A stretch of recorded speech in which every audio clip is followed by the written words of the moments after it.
Welcome back to the League of Legends 2014 World Championship live from Singapore, as I am here with Fnatic's Xpeke, who's going to take the stage in just one game to take on LMQ. First up, I want to talk about your view on this World Championship. Knowing that you just received your rings for the Season 1 World Championship, do you kind of have a now or never feeling approach to this tournament? Yes, but you always have that feeling in every season. Even at Season 1, I had this feeling already that this now or never. If we don't win this season, I don't know what's next. I had the same Season 2, I had the same Season 3, and I have the exact same feeling right now, that because you don't know what's coming next, so it's always really scary.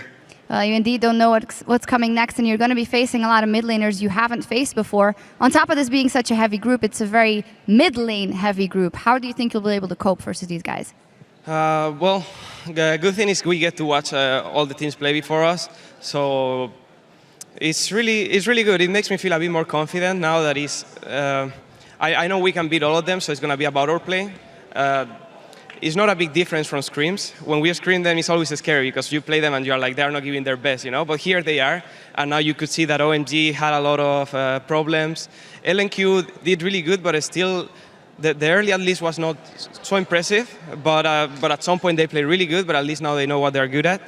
And same for Samsung Blue. It was not as dominant as I expected. Like I expected them to take a small lead and then snowball it, especially after the first Drake. And instead they threw the game, and it was really close for a while. Like I thought OMG would take the game, but then Samsung Blue just took it back. All right, well, we will see how you guys can do versus LMQ later. Of course, final question. Alliance is about to take on Cloud9. You know both teams very well. What are your predictions? I think Alliance is going to win, actually. I haven't seen much of Cloud9, but I still believe Alliance is probably the better team. All right, well, thank you very much, and good luck on your matchup later. Thank you. All right, now let's head back to the guys at the desk as we get ready for our next game. Thank you very much, Sharks. We're subbing in David Freak Turley here at the desk for the second half of the day. So thank you for joining us. And let's actually take a look at our next matchup where Cloud9 will do battle with Alliance. This match features the new Kings of Europe versus the old Kings of North America as TSM dethroned Cloud9. I think if you look at the teams, they both revolve around their mid laners. They're both strategically adept, and they're both very smart in how they play. What do you think, Freak? I agree with all the things you said right there. I do think, though, that Cloud9 are arguably in many people's hearts still the Kings of North America. So you still kind of consider this the big top dog NAEU battle, and that's going to be what I look forward to, is they'll play each other at least twice. As far as mid lane focus, I agree. Froggen, he built the team around himself. He is amazing. He is clearly the best mid laner in Europe, maybe even the best Western mid laner overall. Hai, meanwhile, he is the heart and soul of this team. He's the team captain. He is a shot caller. When he does well, Cloud9 does well. If he gets on tilt, I feel like communication closes down a little bit. And now, Hai has been on a tear. He's been playing an absolute ton of solo queue. He is 408 points master tier in Korean solo queue. He's played 150 games over there. Of all the players who went over to Korea, he's played the most. He's the highest ranked of all of them. Like, the guy is going to be, I think, incredible as long as he does well. Yeah, as long as he does well, because he needs to do better than he did at the North American playoffs. Yeah, I'm just looking forward to see Froggen. I think he's, as a player and as a person, he has matured a lot over the last few years. Just from talking to him and interacting with him, because we still keep in touch. And he just always shows up. He's consistent throughout the season, but at these big events, he shows up. He doesn't care about stress. It just makes him play even better. So I still remember playing like the OGN finals with him. He just goes on a tear right there. I'm looking forward to how hard Froggen shows up. And I really think he needs to start making a difference, because otherwise, Alliance will have a very hard time against Cloud9. Yeah, I think I want to highlight two things about this team very quickly before we start progressing. First of all, both teams' AD carries are somewhat overshadowed by the rest of the team. Both Tabs and Sneaky do particularly well. Double Lift, I'd love for you to comment on that. And if somebody could add some fuel to the fire, Balls is a much better top laner than Wicked. And I feel, depending on how poorly Wicked plays at this event, will determine how far Alliance goes in the bracket. Food for thought, pick up what you like. Well, I definitely agree with what you said. Tabs and Sneaky have never been the shining stars of their team, except I will say recently, Sneaky has been so much better. He's actually shown up and actually hard carried Cloud9 in a lot of situations where you're like, wow, Hai is clearly on tilt. He's not having a great game, but Sneaky just shows up. That is something that I think is harder to say for Tabs. Well, I do think we have to move to the predictions, so let's throw in some more of food for thought into this little segment. I want to ask the table who you guys think will be coming away with the win. Freak, you're the new kid on the block in this game. Who is your prediction and why? Picked on. Well, I took over Crumbs' seat, but I'm going to kind of embrace his spirit, I'm going to vote for the North American team. Cloud9 here, I think, are going to take it. They've been playing so darn much, and I think they're arguably the best Western team, and they'll show it here. Let's do reverse order. Double lift, you're next in line. Yep, I'm down with America now. Before, not so much. But, yep, I love the USA, and I love Cloud9, so I choose them. And just strategically, you're picking them because you're American or because they're the better team? No, honestly, I do think that it will be by a tiny, tiny margin that they win, but I think that they'll win. I do agree. Alliance is incredibly strong, but I just have, for some reason, this faith in Cloud9 that they'll show up. Prolly, who is your winner and why?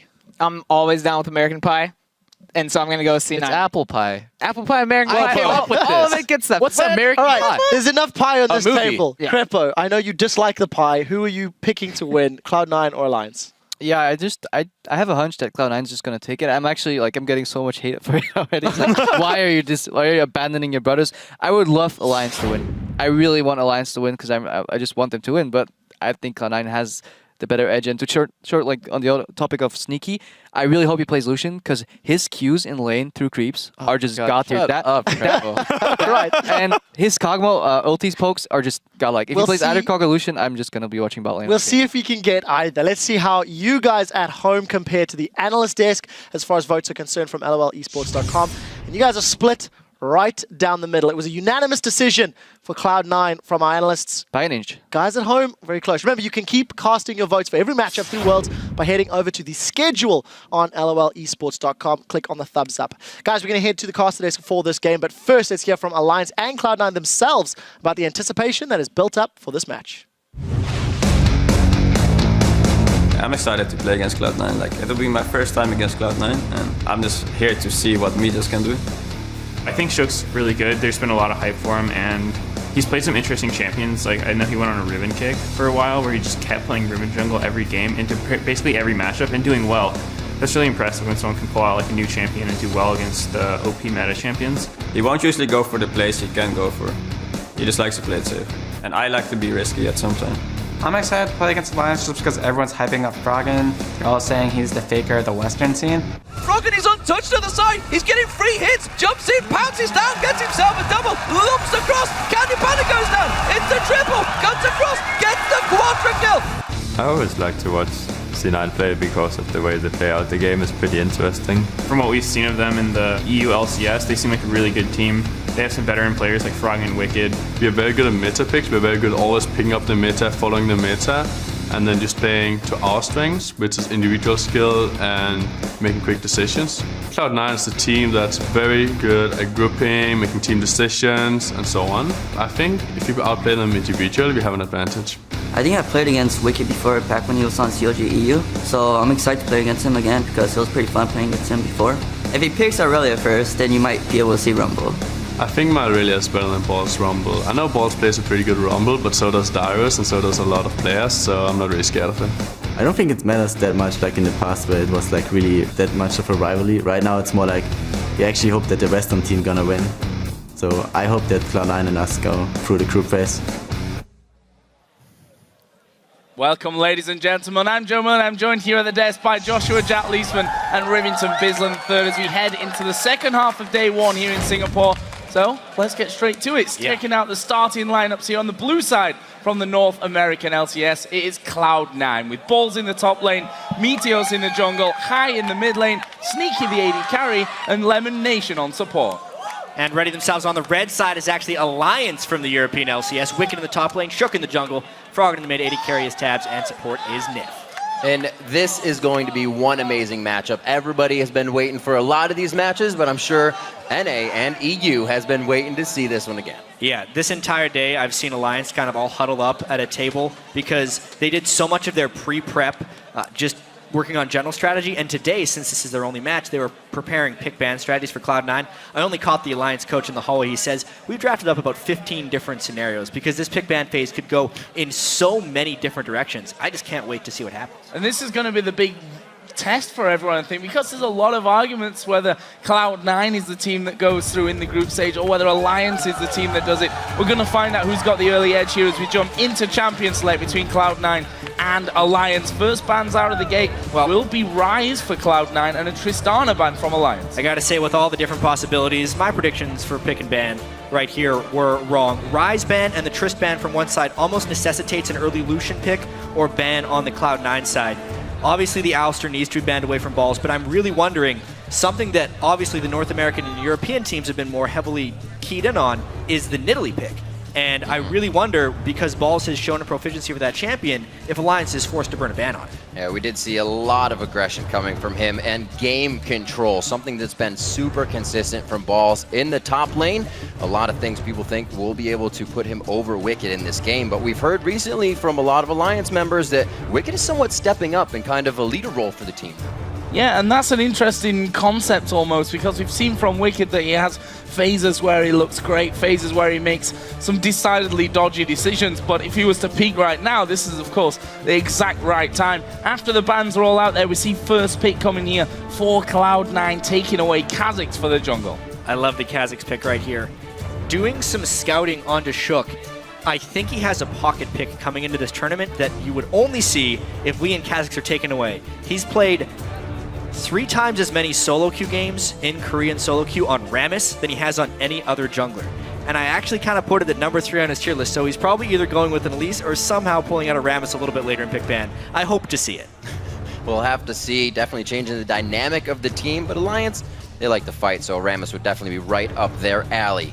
Looking to pick an AD carry here, possibly for Tabs, as Alliance waiting, seeing that first pick Kha'Zix. They're definitely taking their time here. Yeah, Kog'Maw's a big champion if you look at both Sneaky and Tabs here, most played on both sides of the board. So I think with Tristana gone there as well from Alliance's bans, I think this Kog'Maw is almost a sure lock-in, at least coming out for Shook as well. I think the safe option if we're talking about Rammus. You're right, it's way safer to pick Elise, but honestly, we haven't seen much success from Elise really in the playoffs, and especially at Worlds. Low damage that will be made up with the incredibly high damage of Kog'Maw. And to speak to that Kog'Maw a little bit from Alliance, in the playoffs it was their highest of priority picks, but it's been so long since we saw the European playoffs, I was wondering how much Alliance has changed in their overall valuation of picks, but it definitely seems like Kog'Maw is still up on their tier list. Let through by Cloud9, well known for their just amazing pick ban phases. Lemon Nation really coming out big in that factor. High to control the game as the shot caller. And Lemon looks like he's taking his time here to say, what do we grab? Yeah, you can tell there's a lot of strategy and different scenarios coming up between Cloud9 and Alliance here, because normally in normal NALCS seasons, Cloud9 is snappy in the pick and ban phase. They're almost instantly locking things in. Now they're taking their time, but when they do lock in, they do it together to give Alliance less time to react. And we heard earlier on Crepo saying, I hope I see Sneaky getting his hands on Lucian. Also, we heard the fact that Wicked said, yeah, Balls plays a great Rumble, but so does Dyrus, and so do all these other top laners that I'm used to playing against. Balls will get that this time around. We'll see what Alliance go with. It's obviously a fair few top lane bans here when you look through the banning phase. It's all kind of coming together here. By the way, Balls is 14-0 in NALCS play on Rumble.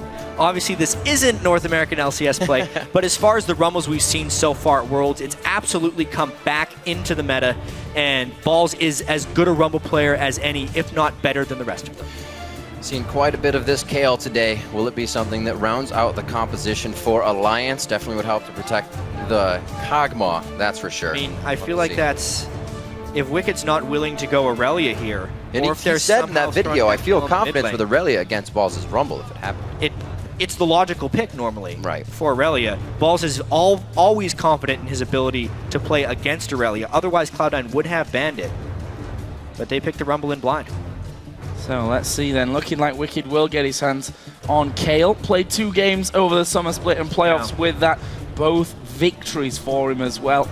You may argue, though, that here at Worlds, the level of competition just I was going to say a little bit high, but let's be honest, the level is incredible here. So got to bring out his top game, and if what we've been hearing on the grapevine is true, Wicked seems to be in top form. He'll have to prove that, though. It seems like it. There's a slight chance that Kale is being used as a flex pick to potentially block high Zed, because Froggen could play Kale in the mid lane if they decide to go Zed, and then Wicked could still go with Aurelia. So they're trying to keep their hand a little bit sealed here for Cloud9's last few picks. Well, there's the Syndra coming in for high, possibly something in the mid lane, if not the Kayle, to come out. It's been from the analyst desk to even a few of the games we've seen. These groups are about the mid lane so far, and then it kind of just falls off to the AD carries being able to get the benefit of all of that. And Cloud9's going with a very long-range composition here. If they're going to pick Janna, which, by the way, Lemon Nation has played 80 games on in Korean solo queue, also way back in latter seasons like Season 2 and Season 3, it was his main champion. It's probably his best support and has always been his best support, so it's a really good pick for Cloud9. Not just him picking it up off the bat, but now with the Syndra, it allows Hai to initiate without committing, because Janna's all about disengaging, so it's a very safe... there's a lot of synergy in this entire Cloud9 team comp. And a great time for your favorite champion to come back into favor and, you know, be so powerful as Janna is right now. Let's see them for Alliance, whether that Kayle will end up in the hands of Wicked. And what Froggen is going to then possibly play. Looks like he will be busting out Xerath. Now, if you look down Froggen's most played champions, there are a hell of a lot of them. In fact, his top played champion, funnily enough, is Xerath, but he's only played it 6 times over the course of summer and playoffs. And I remember one of those playoff games, we saw the damage dealt to champions afterwards, and it was Froggen with like 60% of his team's damage in one game. That's what you do against long-range compositions if the rest of Alliance had already not been built to engage. You just have to get into the range arms race. This is going to be an incredibly long-range game, lots of poke, all about pick potential, and these teams are not very commitful when they go in for fights. It'll be a really fascinating game, but potentially low in kills. Well, both of the teams now locked in. We can see what they've wanted to round out. Alliance building the team to get to this point at Worlds and try to fight their way to the win. Cloud9 looking to kind of clean up a little bit of a second place finish, they say, at playoffs with even their win to come in at Worlds. And that's the interesting thing, that people are so split on Cloud9 and Alliance here. Everyone's looking at Najin White Shield and saying, they're through the group, they're #1 at this point. The real battle seems to be between the North American and European teams. We all love NA versus EU, although I am outnumbered on the desk today, so I guess I'm going to have to be cheering for Alliance. But, Jack, who's got the edge, do you think, when we come out into this game? Right now, I don't think there's an edge to be had. We look at these teams, in Cloud9, they were the dominant team in North America. Alliance was the European team to show Cloud9-type dominance. These teams are similar in so many ways. So, as the teams then prepare to clash on the Rift, we'd like you guys to tell us who you think's going to win this game. Tweet at LOL Esports using the hashtag C9win or hashtag ALLwin, and we'll see which squad has the majority vote behind them as we head on to the Rift. And really anyone's game at this point, and that's the beauty, that these teams have practiced so hard after a long season coming into Worlds. Most of the time you see new little tricks and kind of new flares of teams that just wasn't there before. Well, here we are on to the Rift. It is going to be Cloud9 versus Alliance. We see both teams have gone through pick and ban phase quite slow, not just picking what they wanted, but adapting to everything that was coming down the line. You see Wicked on that Kayle now versus Balls on Rumble. See what consistency can come out of that lane. Doesn't look like we're going to get any lane swaps here, so the 2v2 is wanted by both teams from what it looks like. This is going to be a fantastic mid lane as well. Early points for Froggen there. Yep. If that's anything to go by. A little bit of a battle in that mid lane. And of course, Tabs just going to be taunting Sneaky down this bottom lane. There. I feel like Tabs, he's a player who can shine and has really shone for Alliance in the past. However, you have to feel that he also kind of lives in the shadow of Froggen somewhat when it comes to, really does. When people are looking at the star player for Alliance. And he'll be that sneak attack carry when everyone's focused on Froggen. It's going to be Tabs who ends up doing the majority of damage in a lot of situations. And I wish we could almost cast this game in slow motion, because there's so much to talk about between these two teams, from their history to even just the straight-up interactions in these team compositions. Already quite a bit of aggression interactions happening right away here, and we can see that Cloud9 is not afraid to get into the face of Alliance and start things off.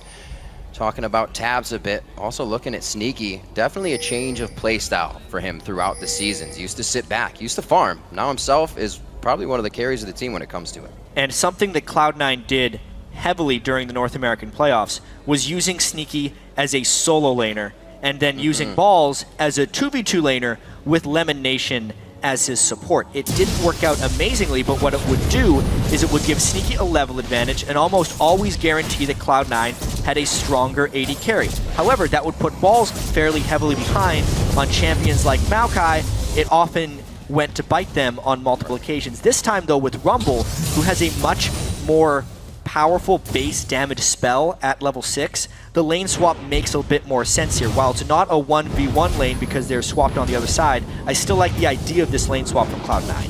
And Cloud9 really pushing this lane swap as well, with Sneaky and Lemon Nation already doing good chunks of damage onto that top outer turret. The junglers sticking with their top laners on their initial paths here for the start of this game, as both mid laners have now also hit level 2. So we'll have to keep a bit of an eye on that one and see who's winning out these early trades. As you see there, just a simple trade of damage from both sides.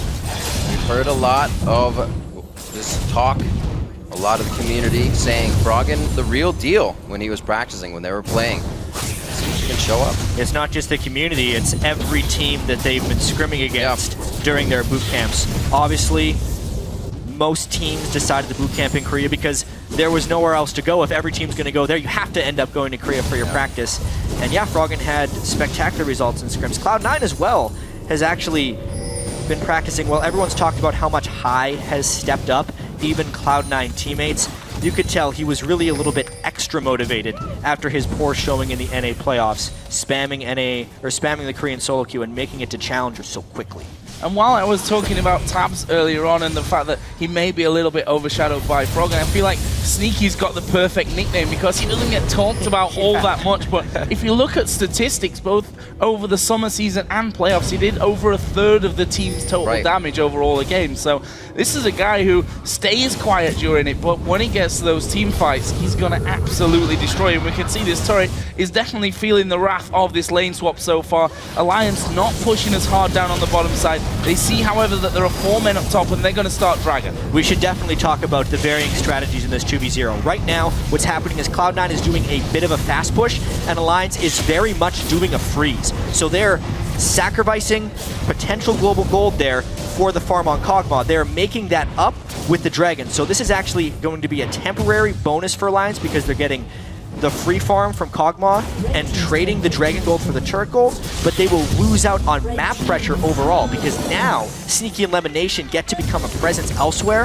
whereas Tabs is still managing this freeze in the bottom lane. We saw how fast Lemon left the lane. He actually didn't get that turret gold that we only see a Sneaky get. So he's going to get down here to the bottom lane and try to get wards out immediately to make sure that's a safe lane for Sneaky to continue to farm. 35 to 30, even though they are not matched up. Looks like Tabs is going to keep himself safe on this freeze. We'll see what happens when they match up here.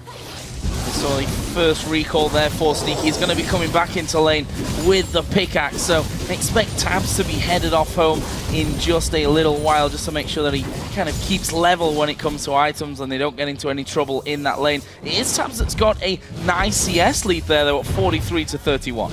Yeah, Cloud9 was not wanting to allow that freeze to last for long, and because of the pickaxe buy, they're trying to surpass Tabs in item thresholds. Obviously, Tabs wants to go towards the Trinity Force on Kog'Maw. He farmed just enough to get the Phage, which will give him a little bit of an edge. And honestly, Cloud9 and Alliance have pretty different playstyles. We look at Alliance during the regular season, they're typically very content to just play a longer laning phase because they know that they're going to have the teamfight ability and the reliability of Froggen during these teamfights. So this game is actually, as funny as it sounds, going by both teams' books. Alliance is playing the farm game and Cloud9 is trying to accelerate it just a little bit.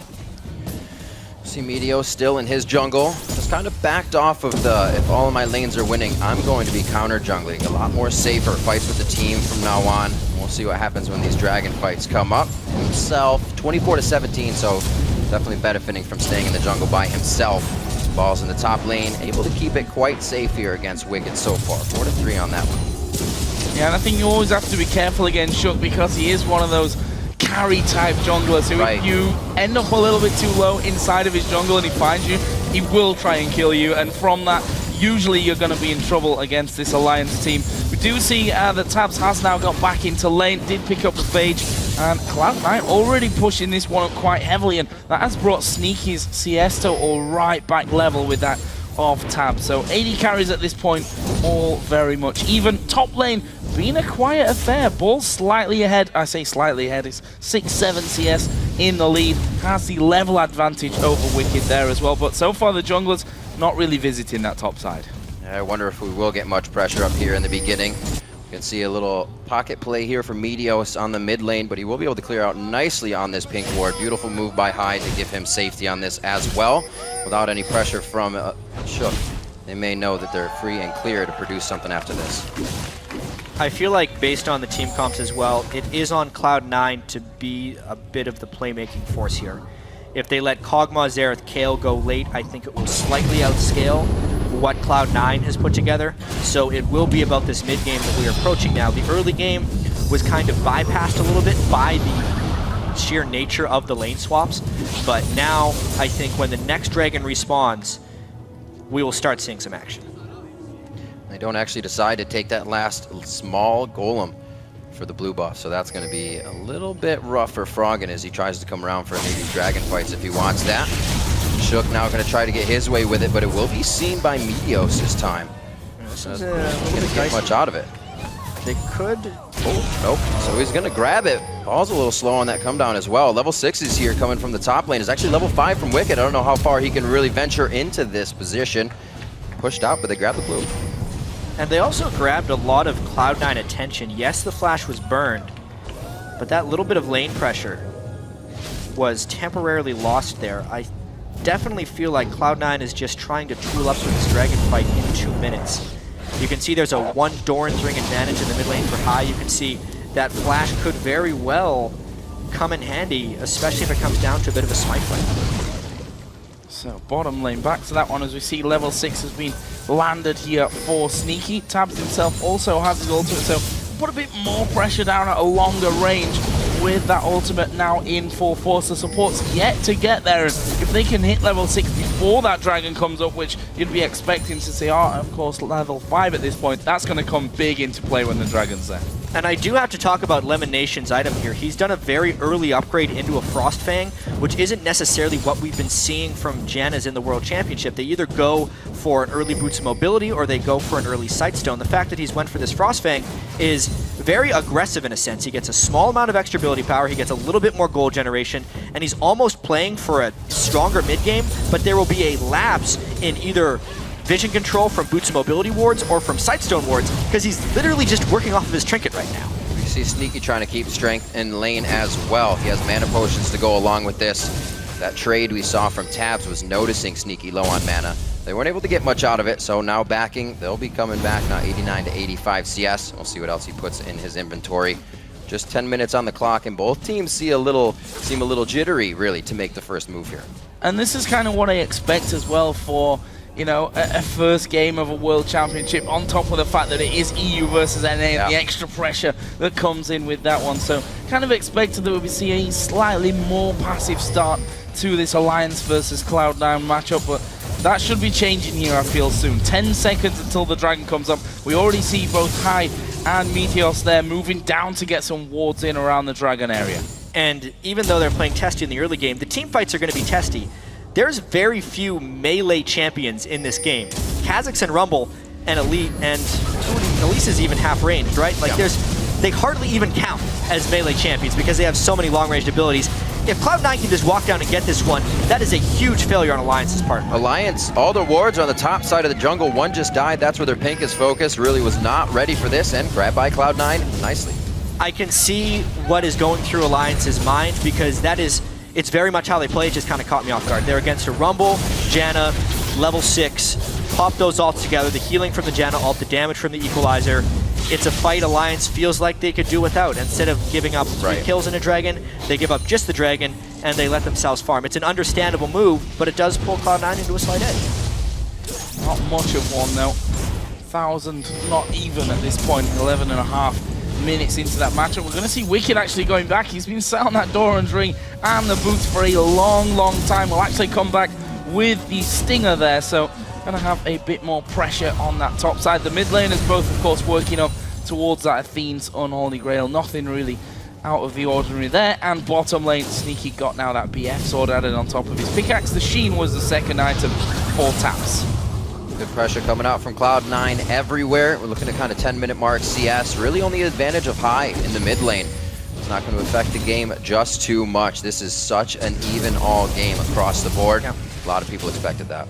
So later in the North American LCS season, as Hai uses all of his mana to harass down Froggen. Later in the LCS season, Cloud9 actually developed a very slow play style. They would almost never lose when they're ahead in gold at 20 minutes. Actually, the only game in the entire split, including playoffs, where they had a greater than 100 gold advantage at 20 minutes and lost was one of their best of 5 games against TSM in the playoffs. Outside of that, they would secure victories. So this slight edge is something Cloud9 is really comfortable playing with.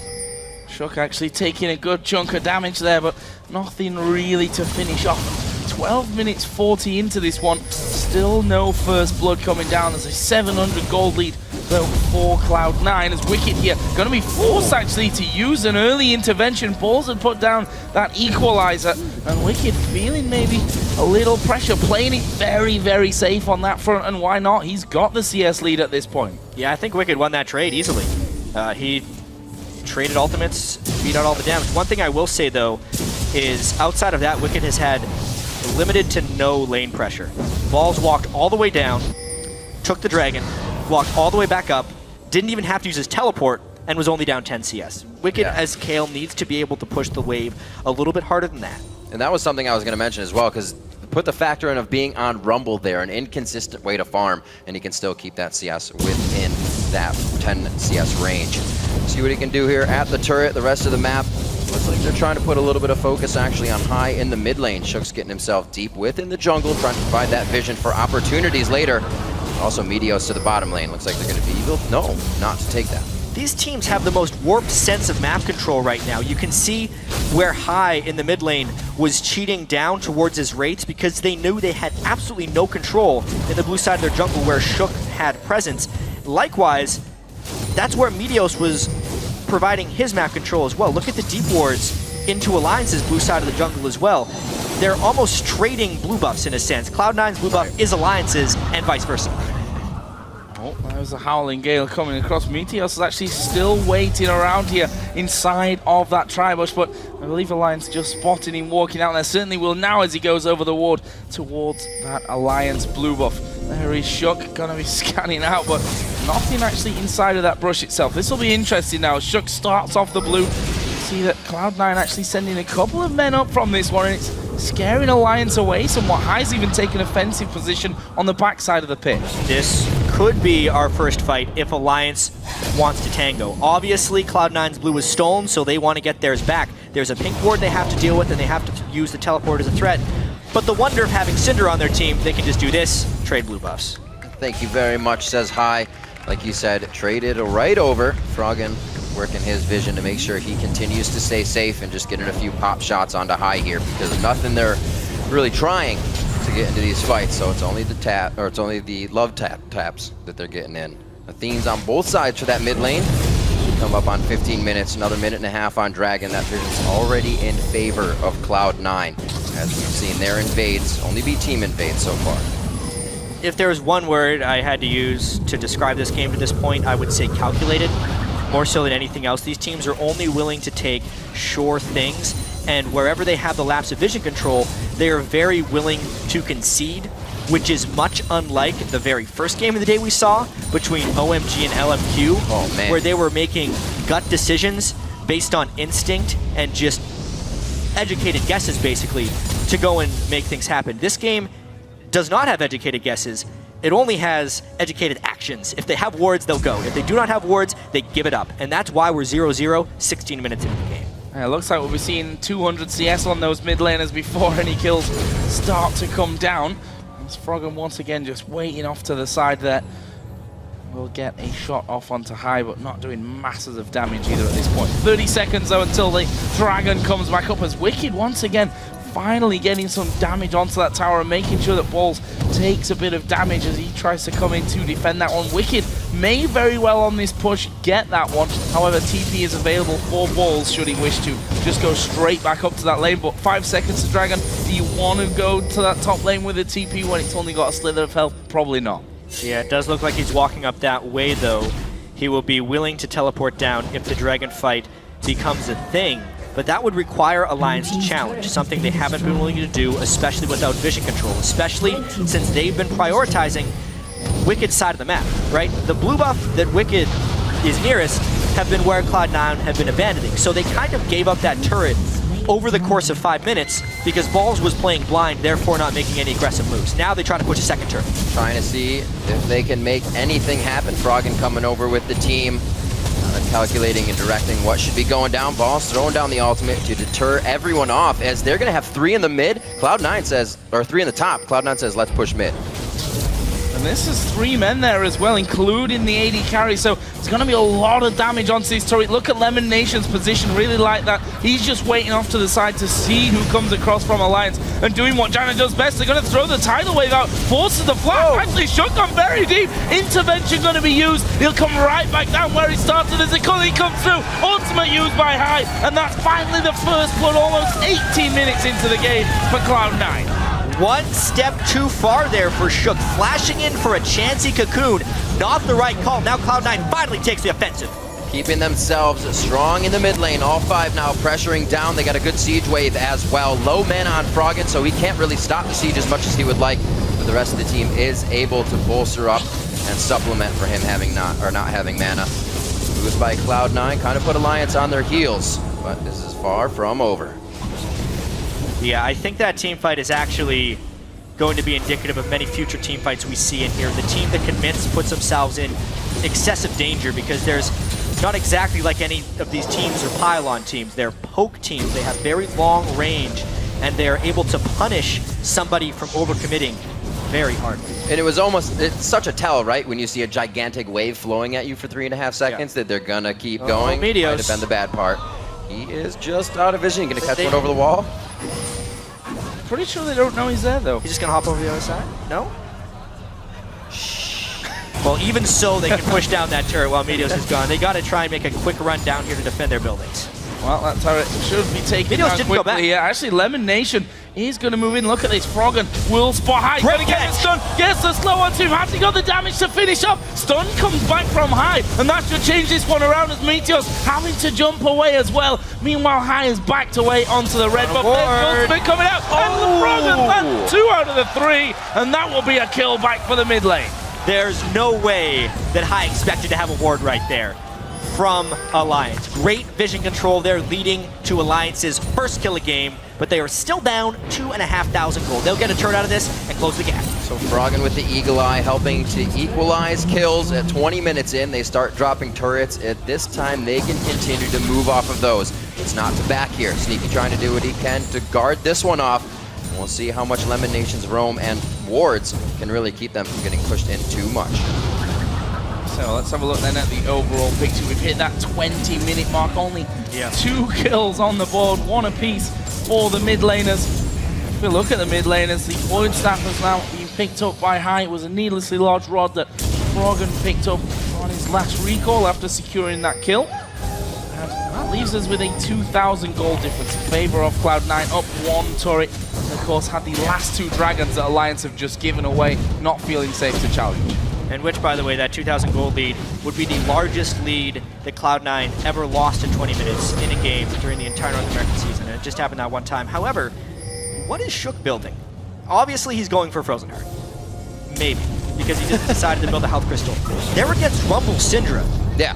Where is his Aegis? Where is his Locket of the Iron Solari? That's where his gold should be going. I know Sneaky is going to become a strong force, but they're against a double AP composition. That item build just seems really scattered. I'm sure Crumbs is dying a little inside from seeing that. He has been promoting it all week, every group stage so far on the analyst desk. And you're right, chat. It definitely is an odd build for now. See if it pays off later. Could be a tough one on the double AP. Right now we see already that Leandri's finished up, as well as the Void Staff coming in for High. So he is going to be putting out some big damage on that single target. Right now, Cloud9 again gathering in the mid lane. Not look, they do actually have to teleport up right now, so if they need to make a move on this next turret, they can do so. Just sent balls to clear out on that top side, so we'll be trying to push back Wicked, who's got that Nash's Tooth in there as High going to step forward. Not quite locking up Froggen as he would have wished. And probably for the best, really. There were another 3 Alliance members waiting for that one. They're currently doing that red buff. Even Wicked has now walked across to join the rest of the team, and still a little bit off here in terms of Dragon, which honestly, you have to feel that Cloud9 have pretty much got that one sewed up at this stage after taking those last two without any challenge whatsoever from Alliance. And that was always the strong point, I feel, of Alliance, that they don't fight when it's not worth it. But that said, at some point, you've got to fight, because you can't just afford to give 4, 5, 6 dragons away. Except Alliance always seems to find the right moment. They'll wait and wait and wait and wait longer than most teams would be willing, and then they will turn it around at the proper moment. As funny as this game is, it seems like both teams are still in their comfort zone. No one's been pushed outside of it thus far. Alliance still has the Kayle, Kog'Maw, Xerath, and they're still happy with their ability to push back, whereas Cloud9 played pretty slow during the second half of the split and are comfortable playing with this small lead. We still haven't seen the deciding moments of this game yet. But do we see that wait, the patience of Cloud9 pay off for Alliance? The Tabs is only going to get bigger. It's only going to be a stronger Froggen on the other side.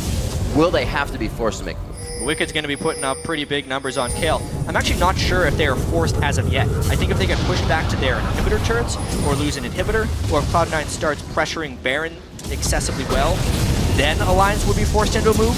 But as of now, Alliance is very content conceding dragons and trying to take turrets based on the lack of map pressure, which they're doing right now. Trade then on the Dragon. Third one of the game goes over to Cloud9. Also with a third turret is Wicked here, going to get stunned up. No follow through, couldn't quite get in range there to do the damage. However, they forced Alliance out of position here. Cloud9 looking to chase. I thought that mid lane may be an option for them. They've just cleared out the wave there, so at least they hold position here over that middle side. You see Alliance scrambling to get back. Yeah, it's two teams with very similar goals. They both have strong disengage and strong long-range damage abilities. Cloud9 is the one, or the team, with the stronger mid-game, which is why they're able to push Alliance around, but they don't necessarily have the tools to dive on really, really well unless they have a gargantuan lead, which they're trying to put together, to be fair.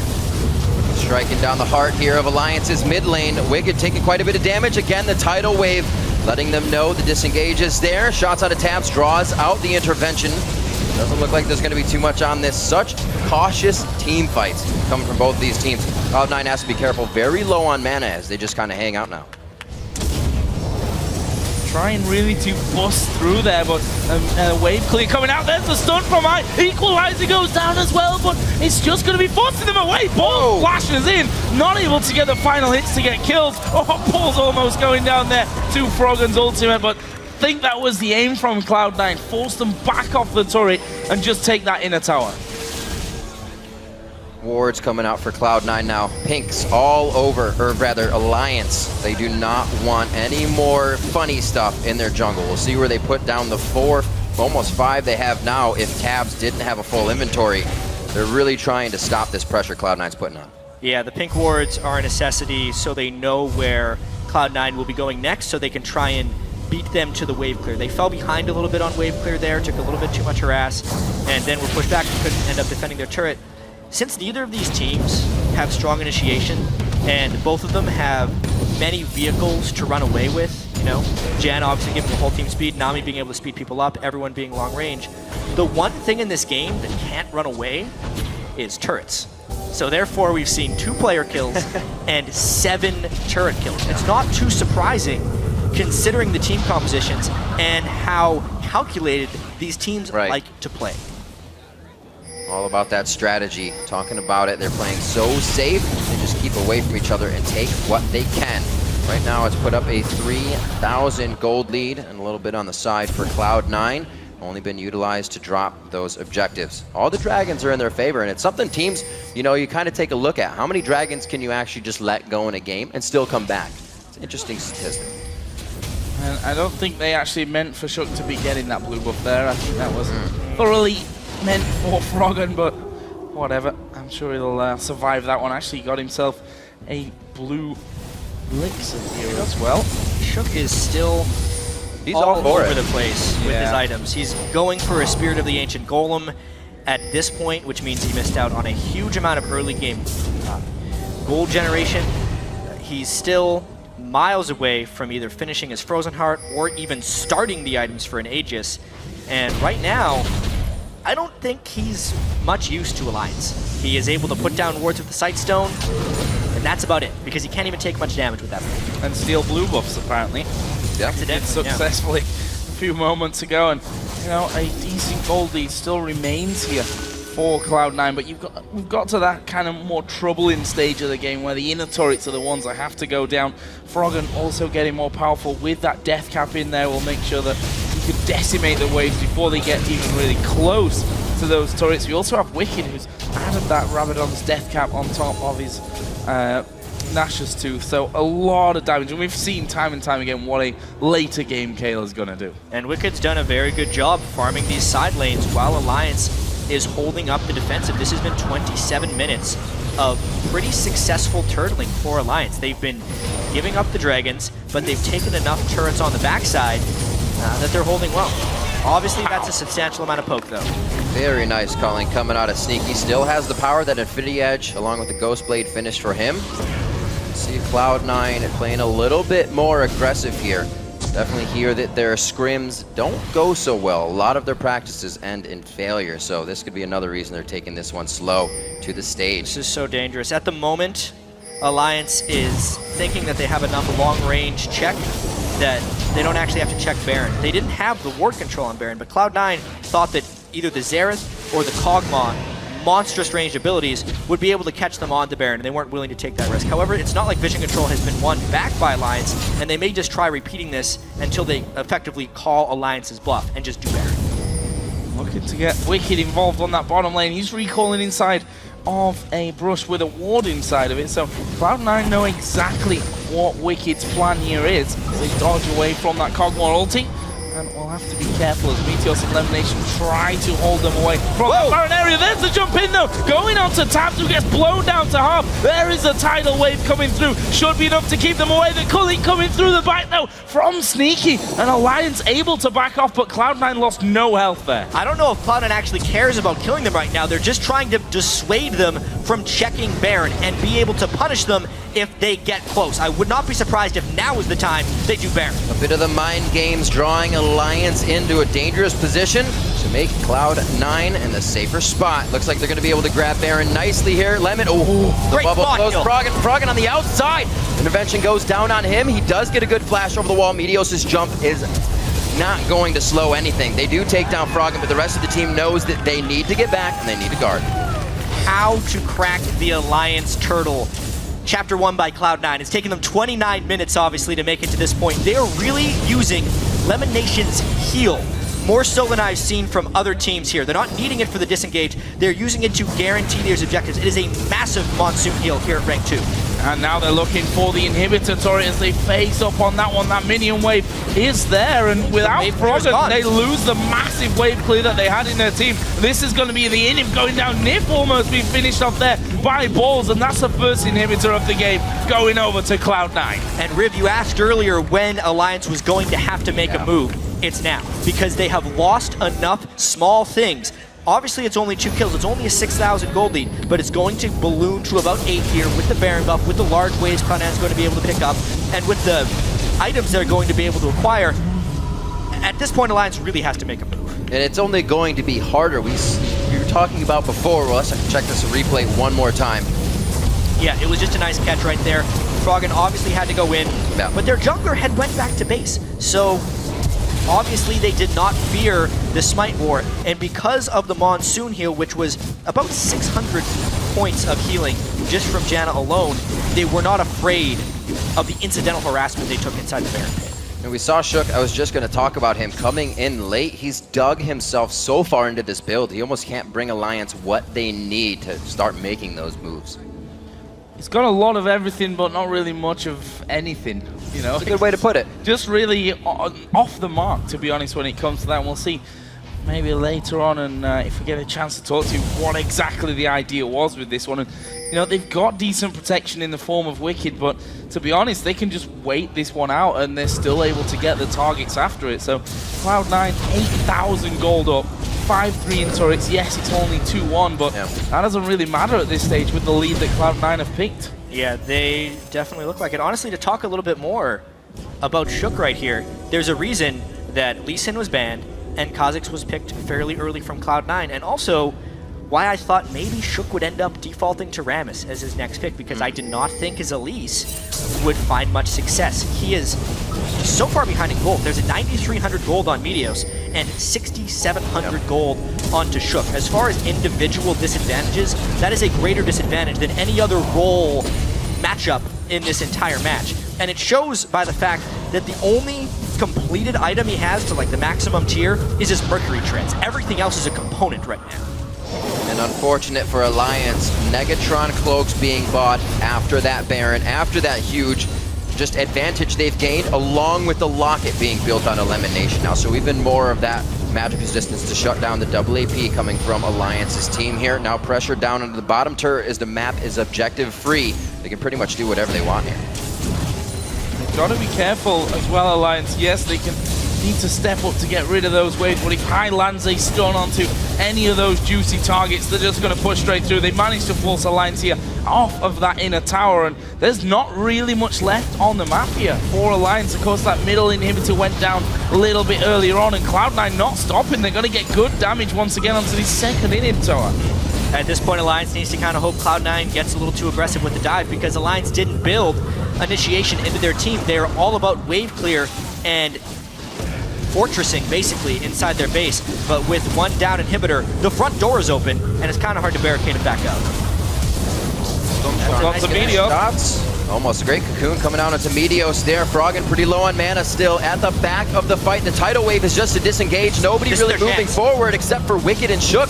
Not really the damage providers right now. Wicked can't do much without the team. Whoa. They just shred down Tabs there. High's going to stay alive. A great shield and a heal coming out from his AD carry of Sneaky. They're going to take down another inhibitor, and they are just running amok in the base. Wicked just wasn't able to get the intervention on. I will need to see that again to see if he was out of range or just distracted with something else, but High saw the opportunity, and he just went for it with authority. That's the commit type of play you see from High when he's at his best. And that's what I was saying just moments before, that if you get one step too close, and especially if that person's the AD carry, you're just going to commit and you're going down 100 to 0, and well, Cloud9 walking all over Alliance here. It's over 10,000 now, the lead that they have. They've all just gone back to shop up once again, and you can see the items coming. It makes it even harder for Alliance to break through. Let's look at that one again. Look at Tabs' HP and the stun coming in from High. And look where Wicked is. He obviously got the stun, but Wicked goes to the left side, so he was not able to basically follow the Syndra. That's what they need from the Kayle, is to at least stay somewhat near his teammates that are going to get Syndra ulted, because Cloud9 as a team actually does not have that much AoE outside of the Equalizer, which is a fairly thin AoE. So Wicked just has to do better in staying close to his allies so he can stop the Syndra ultimate from being fatal. Trying to keep that focus and trying to keep putting items in their inventory, but pink wards are consistently needing to be bought by Alliance and really shunting their items. Obviously, it is easier to buy items when you have more gold. But with that being said, Cloud9 has outbuilt Alliance like crazy. Let's just see this fight. Froggen taking quite a bit of damage. Intervention's in range this time. The tidal wave, a good disengage. It looks like C9 may just want to grab the inhibitor as they mentally and physically force Alliance off of this one. Now it gets a bit more physical. And it looks like the Equalizer goes down, but they're not going to really pursue. Yeah, with 2 inhibitors down, I think it's just a matter of cycling the minion waves properly. But just look at the inventories. There is a Locket of the Iron Solari on Cloud9's side, because Alliance has a double, maybe even a triple AP composition if you factor in at least in the magic damage the Cogmod does, whereas there's still not a completed item onto Shook. He's not finding a way to get gold because it's all going to the wave clear champions in Xerath. There's no magic resist being built up on anyone else. Wicked just now being able to get a Negatron cloak. They just were not prioritizing their defenses properly, and it's something that contributes to Cloud9 pushing them around the map. Once again, this trap going to be set up here. Ball's going to step forward from it. There's only 3 of them there. Shook already going to take a big blast as a teleport from Wicked is going to bring him into the middle of the fight, but we can see that Cloud9 have already backed away from this one. They can slow across the entire jungle range. Now High stepping forward. Can he land the stun? Actually goes almost in between them. In the meantime, they've got super minions in the base. Yeah, the super minions would end the game as long as they keep Alliance occupied. High gets bubbled in. Will they be able to get a good fight out of of this. Zanya's thrown down in from balls, and it looks like they're actually pushing Alliance away from their base, the place they need to be going. Froggen, only one left right now, as the Cathian Surprise won't be taking anybody down, and it's the teleport already in from balls onto the Nexus turrets. That's going to be it. Those super minions and balls will end it. It's just going to be a few minutes from now. 3 seconds. Rest of the team going to come in to join them here, but Ball all on his own, going to get rid of their minion wave so that the super minions can help him out in the task of finishing off that Nexus. And it's a simple finish with a 20-second spawn time here on Shook. And whilst not a high-scoring game, Cloud9 really controlling this one out to pick up their first win of Worlds. They just played better. Straight up, they were smarter. The champion select was well executed. It wasn't the flashiest of wins, but boy, was it a secure win. Cloud9 knew when they would be stronger in this game. They forced around objectives then, and they did what they do best, take a small lead into a victory. A small lead of Dragon after Dragon after Dragon, sticking with a bit of the lane swap as well to make sure Sneaky could get a nice mid-game spike, as he did, and then they were able to control their lanes very nicely throughout the game. And it's hard when I think you look at Alliance's side here. I mean, they did what Alliance normally do. They felt like they couldn't fight for the second and the third Dragon, despite picking up Dragon number 1. Of course, as a counterplay to the push in the top lane from Cloud9, but you can't afford to be giving them away. They didn't really have anything to say in that game. It was almost just a one-team victory. It was almost as if Alliance weren't there in some places. I mean, Cloud9 has definitely been known to be a team with fantastic teamwork, and a little bit of it showed there. These were teams that didn't have the capabilities to go in together, so everyone had to be on the same page. At the end of the day, High had much more catch and kill potential than anyone else on Alliance. So when they were dancing around all those objectives, moving between turrets, trying to pivot and change their strategy, it was the Cinder Stuns from High that were able to save the day and win the game. Quite insane, the styles of play we've seen here. If this were to fall into the group of death, would they be able to stand up to waiting and waiting? Because those guys are just butting heads immediately in game. And that's the interesting thing, right? Because we do have such a broad range of styles this year that you never quite know which style is going to be more effective against the other and how teams are really going to change what they have as a style to match up against these other teams.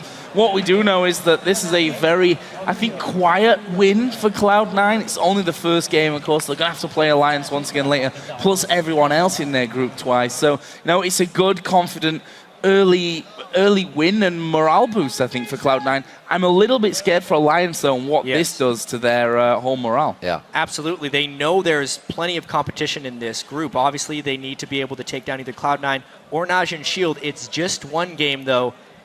They actually didn't lose by much, because that's the way Alliance plays, and if that didn't teeter past the ability for them to turtle, they would have swung it right back.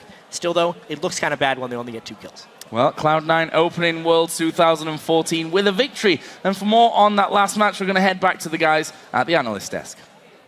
Thank you very much, Joe, and congratulations to all of our analysts, as well as 50% of the voters. Cloud9 with a methodical win. That's the best way to describe this game. I think neither team plays very risky, naturally anyway. Yeah. And Cloud9, they dictated the tempo, grabbed control, however loosely, and never really lost it. This is the interesting thing. So first of all, North America is undefeated so far in Series 2, Group Stage 2. Really, really bad stat. Yeah, so here's the weird thing is Cloud9 did hold control, and I have to say they've played about the same as they did, I think, in the North American regionals. I think they're playing better, but they're playing the same style. Very slow, very controlled, not making a lot of plays.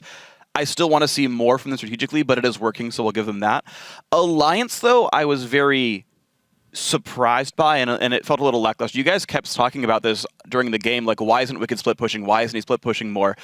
And because Alliance is so much about Froggen, they were just tunneling on what does Froggen do? Oh, he pokes. Okay, well, let's get behind Froggen, let him throw the siege out there, and then we'll engage once he deals damage. They were never equipped to play around Wicked, to ward from the split push, and so he never even had time to shine. And just going off what you said, they never warded for Wicked, right? And I feel like the unsung hero of this game, before we go into High and how well he stepped up and everything, and Sneaky doing really well in lane, I want to just talk a little bit about Meteos versus Shook, because that was my prediction earlier, was Meteos would outperform Shook, and I feel like he really did, because Meteos makes vision and objective. Why was Froggen unable to get good poke off? It's because Meteos cleared all their vision. And Shook, I feel he even said in the pregame interview, I'm a risky player. He flashed in and died, didn't make the play happen. Yeah, interestingly about that, I was taking a look at some of the vision stats. Cloud9 placed 84 wards. They killed 40 during the course of the game. Alliance surprisingly had 105 wards placed, 20 more, but they only killed 20. Their sweeper usage simply not on the same level. Let's go back a little bit earlier. Crepo, what's your take on how this game played out? Yeah, I just want to try and explain like the beauty in the way Cloud9 played their early game. So basically they recognized that Kale will beat Rumble really hard, so they had to go for a lane swap. They didn't make it obvious. They sent 2 bottom first, then switch people top. And the way they handled this game is so beautiful. What went wrong in the previous game, I think, was it OMG that had the lane swap with Dada staying top all the time. Basically what Cloud9 did, they went for a fast push. They pushed in 1 wave at a time, nailing down that tower. Why don't they stack the wave? Because they don't want Wicked and Shook to come there and get all that XP. So every time 1 wave into the tower, Janna, Shield, and Lucian get that tower. They will trade that tower for Dragon, come out with a little bit of an XP advantage because more people are playing in the lane. But once they take that tower, they let the wave push back to them. They send Rumble top. Rumble will get those 3 waves of experience and farm.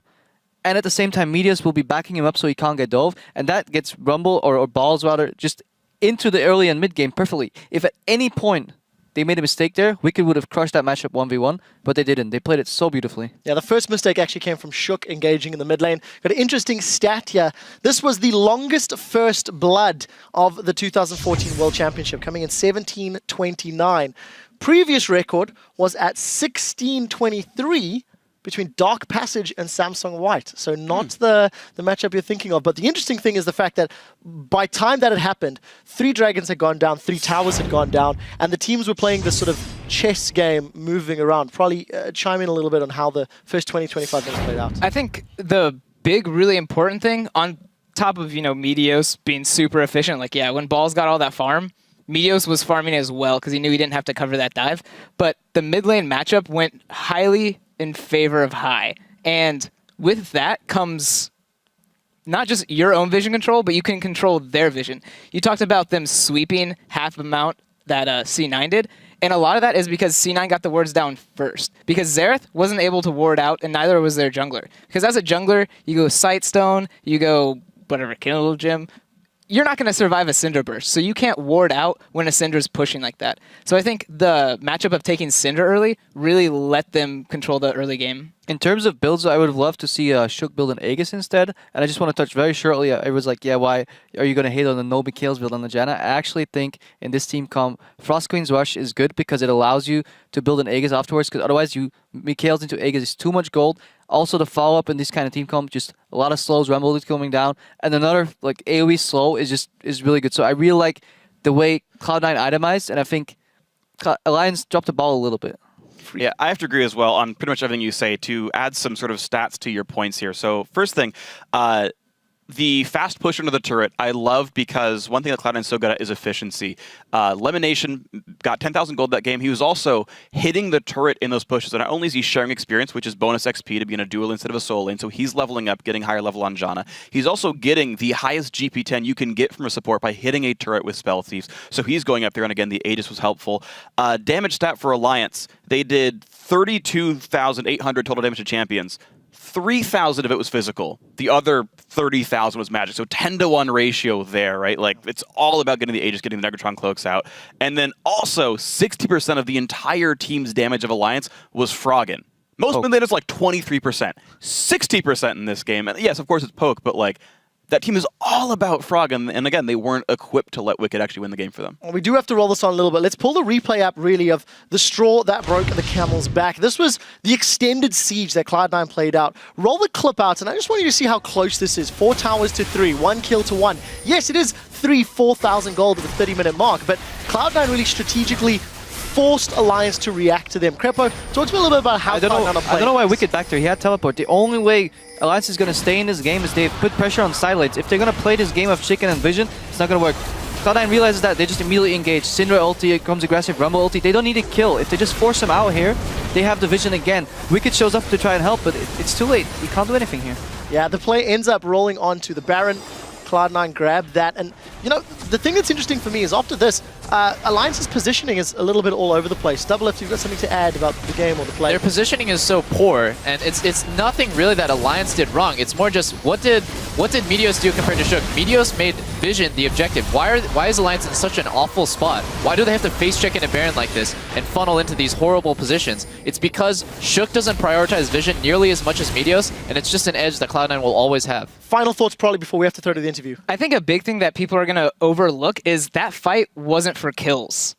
They did that fight. Cloud9 forced that fight because they wanted to take Baron, and they knew if they got a chunk off, if they got flashes, that they could never regain Baron control. Well, Cloud9 come away looking fantastic, and there's questions that Alliance need to answer. Sharks has been joined by Meteos after the win, so let's check in with her. Thank you very much. Quick shot, indeed, joined here by Cloud9's Meteos. First off, congratulations. What a great start here for you guys. Talk me through picks and bans. How much did what you ended up getting in picks and bans reflect the plan you guys had? We planned a lot for this game, and I was actually pretty happily surprised with picks and bans because we thought they would pick a little bit differently, which would, in my opinion, make it harder for us to win. But they ended up with a full magic damage comp, which is really good for us because we can just pretty much build MR, and the fights are not too bad. So it was kind of a slow game because both teams, I feel like, were focusing on their scaling aspect. They had Kog'Maw Zera, so they were like, okay, let's just scale and scale. For us, it was Kha'Zix, which is worse to Elise early game, but he outscales are really hard. So we were like, okay, they're all AP, let's just scale and get MR and we'll win. So it was a low-kill game, but I think we had good objective control, which led to slow leads. Yeah, you guys did have fantastic objective control. A lot of that is, of course, your work. How was the matchup with Shook like? Because it was pretty much all Meteos we saw. Well, I don't really know how that matchup went because it was a 2v1, so both junglers didn't do too much. In the beginning of the game, we went for a turret and farm when they went for a dragon, so we were ahead in XP. Plus, we had 2 big waves pushed to us after we went back to standard lanes, so they got extremely behind in XP early, which makes it hard for him to do anything because he's an aggressive early game jungler. So he's trying to make plays, and I think he had to protect Kale when he went back into the lane against Rumble. So I just said, all right, Elise is going to go up there, waste his time, and I can keep farming. I don't know if he actually did that or not, but I sort of assumed that's what he was doing during the game. And once I had Elder Lizard in level 6, there's no way he could really fight me again, so it was a hard game for him. Yeah, it definitely was, and good game by you guys. How does this prepare you guys going forward? It's a pretty uneventful win, so to say. It was a slower win, but we did beat Alliance, and they're a really good team. We respect them a lot, so it feels good. And hopefully we can beat Kaboom later today. And going forward, maybe we'll beat Naj and White Shield. I don't know. That one seems a little bit ambitious, but number 2 out of the group would be good. All right, ambitious, not cocky. I like it. Thank you very much. Congratulations. All right, we're going to take a short break, but when we come back, the Season 1 World Champions Fnatic go head-to-head with North America's LMQ. Don't go anywhere.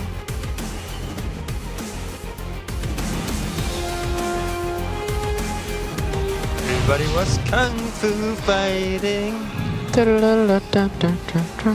Are you fast as lightning or not? Alright, boss. Yeah. It treats you as an equal. Carry me this game. I'll carry you the next game. I'll try. From the Baron area, there's the jump in though. Going on to Tabs, who gets blown down to half. There is a tidal wave coming through. Not really the damage providers right now. Wicked can't do much without the team. Whoa. They just shred down Tabs there. Yeah, the super minions would end the game as long as they keep Alliance occupied. Eye gets bubbled in. Will they be able to get a good fight out of this? Zanya's thrown down in from balls, and it looks like they're actually pushing Alliance away from their base.